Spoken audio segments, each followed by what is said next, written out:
Assalamu alaikum wa rahmatullah wa barakatuh. J'espère que vous allez bien. Aujourd'hui, on va parler d'un sujet un peu polémique qui est diffusé sur le web depuis quelques jours. Un prédicateur, donc je ne citerai pas son nom. Donc, moi, comme vous le savez, je ne suis pas un fou de la mise en garde. La mise en garde, elle doit être faite avec sagesse, avec preuve et quand il le faut. Cheikh Abdel Mouhsin Al-Abbad, il a bien expliqué que il y a des gens qui passent leur temps à mettre en garde contre celui-ci et celui-là, en délaissant l'apprentissage des choses fondamentales de sa religion.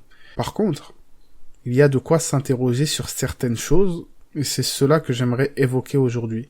Alors mon but n'est pas de descendre tout le travail des frères sur YouTube, il y a des frères, masha'Allah, qui produisent un travail de qualité, mais c'est seulement de m'interroger avec vous, de m'interroger quant à cette formation payante qui coûte à peu près 500 €. Donc je vous ai mis une image là pour que vous puissiez voir, je raconte pas de bêtises.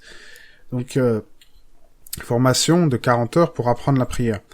Alors mon but n'est pas de détruire le travail que font les gens, et je ne suis pas contre non plus les formations qui demandent un salaire, puisque on pourrait dire que qu'est-ce qu'il y a de plus important que d'apprendre la prière dans ce bas monde?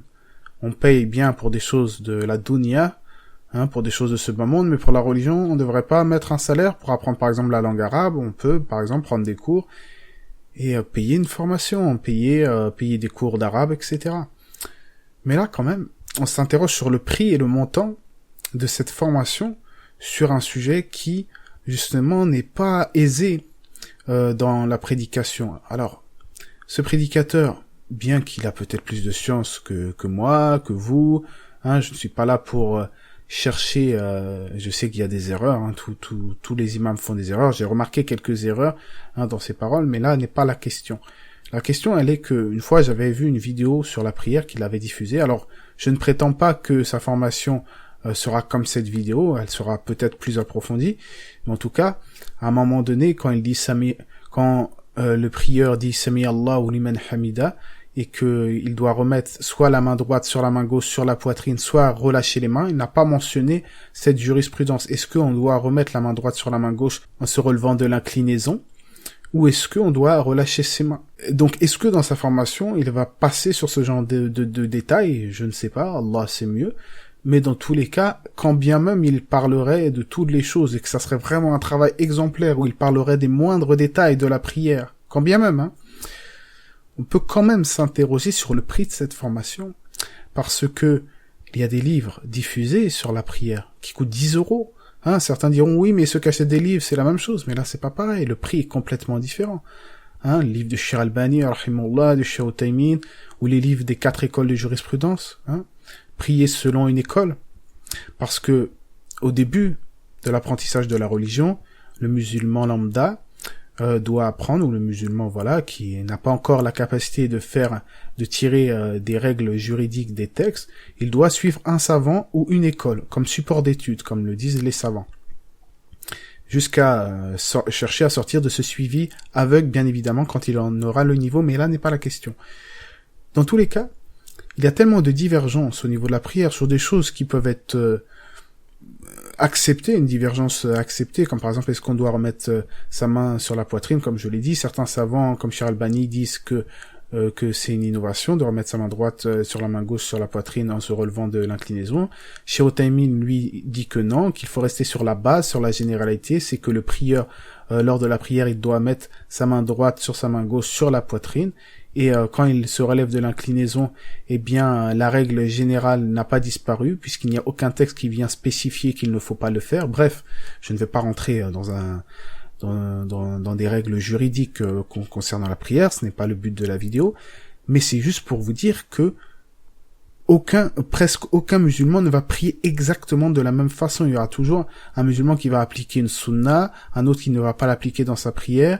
Il y aura toujours des divergences sur certaines choses dans la prière, donc il faut chercher bien sûr l'avis le plus juste, mais il y aura pas beaucoup de musulmans qui auront une prière identique, bien que dans les bases, bien sûr, dans les choses élémentaires de la prière, on va prier comme le prophète sallallahu alayhi wa sallam, on va se rapprocher de la sunna, mais il y aura quand même quelques éléments de divergence. Et lui, comme je ne pense pas aux dernières nouvelles que c'est un shir éminent de l'islam, vraiment qui a une science profonde, lui, l'avis, ou en tout cas ce qu'il va donner comme étant la description de la prière du prophète, eh bien, ça sera peut-être son avis subjectif. Donc du coup, il va faire payer 500 € une formation sur la prière avec des avis subjectifs, où il aura peut-être tort ou peut-être raison. Alors si il prend, par exemple, vraiment à la lettre le livre d'un savant comme Cheikh Albani ou Cheikh Othaymin pour expliquer sa prière, alors soit. Mais alors, autant proposer le livre. Autant proposer un livre à 10 €, 8 €, dire voilà, sur tel site, il y a tel livre. Ah, les musulmans, vous êtes quand même pas si paresseux pour payer 500 € quelque chose que vous paieriez 10 € si vous preniez la peine de lire un livre. Donc je pense pas que les musulmans, franchement, moi je pense que les musulmans qui arrivent à payer ce genre de formation, franchement, je sais pas, c'est quoi leur situation. Soit ils sont riches, ils sont tellement feignants, ils ont pas le temps, et je dis c'est bon, on va payer 500 €. Je vois pas l'intérêt. Surtout que, comme je vous ai dit, comme ces avis sont peut-être subjectifs, il y a peut-être des erreurs. Donc moi, en toute humilité, sans vouloir porter atteinte à un frère, puisque Allah me voit, et je serai interrogé sur ce que je dis sur mes frères, je me dis quand même que cette formation, il y a de quoi s'interroger. Voilà. C'est juste un petit point d'interrogation. Alors, certains diront oui, mais ils critiquent, mais ils n'apportent aucune solution. Eh bien, moi, j'apporte, Inch'Allah, j'espère, quelques solutions pour vous. Il y a le livre, moi j'ai commencé, si vous voulez, avec le livre de Cheikh Albani, Sifat Nabi, la description de la prière du prophète avec les arguments qu'il tire du Coran et de la Sunna. Ensuite, je me suis diversifié, j'ai un peu comparé cette jurisprudence avec d'autres savants, et après, j'ai cherché l'avis le plus juste en toute modestie, mais chacun est voué à l'erreur, chacun peut se tromper, puisque si on n'a pas une connaissance profonde de la langue arabe et des règles de jurisprudence, on pourra se tromper. Et ce prédicateur, comme je vous l'ai dit aux dernières nouvelles, ce n'est pas non plus un shir versé... je dis pas qu'il a pas de connaissance, attention, je ne suis pas en train de juger, seul Allah sait son niveau de connaissance. Mais je m'interroge, comme je vous l'ai dit, sur le prix de cette formation, le prix de ce service qu'il propose aux musulmans. Et moi, je vous conseille plutôt d'acheter, par exemple, la description de la prière du prophète en langue française de Cheikh Othaymin avec la jurisprudence comparée avec les avis de Cheikh Albani et de Cheikh Bezmoul. Il me semble que c'est Cheikh Bezmoul. Mais dans tous les cas, des livres sur la description de la prière sahih et légiféré, vous pouvez en trouver sur Internet. Il suffit de chercher un site islamique, de payer les frais de port, ou d'aller dans une librairie islamique dans une ville proche de la vôtre. Et je pense que vous pourrez, Inch'Allah, parfaire votre prière. Et il y a aussi des livres de Ibn al-Qayyim sur les secrets de la prière, comment avoir une vraie relation avec son Seigneur. Donc il y a beaucoup si vous voulez, d'ouvrages peu chers, pas chers, qui viendront vous aider dans ce cheminement. Alors si vraiment vous n'avez pas le temps et que vous préférez mettre quand même la moitié de 1000 €, donc 500 € dans une telle formation, alors après libre à vous, mais moi je trouve que c'est exagéré. En tout cas c'est mon avis.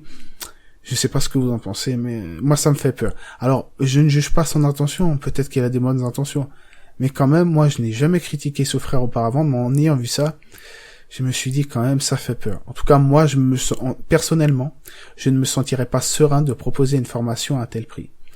Là, c'est mieux, qu'Allah nous guide et qu'Allah nous accorde la bonne compréhension de l'islam, une bonne prière selon la sunna du prophète. Je vous conseille, je vous renvoie à ces ouvrages. Je vais mettre quelques images et quelques liens dans la description et qu'Allah nous facilite.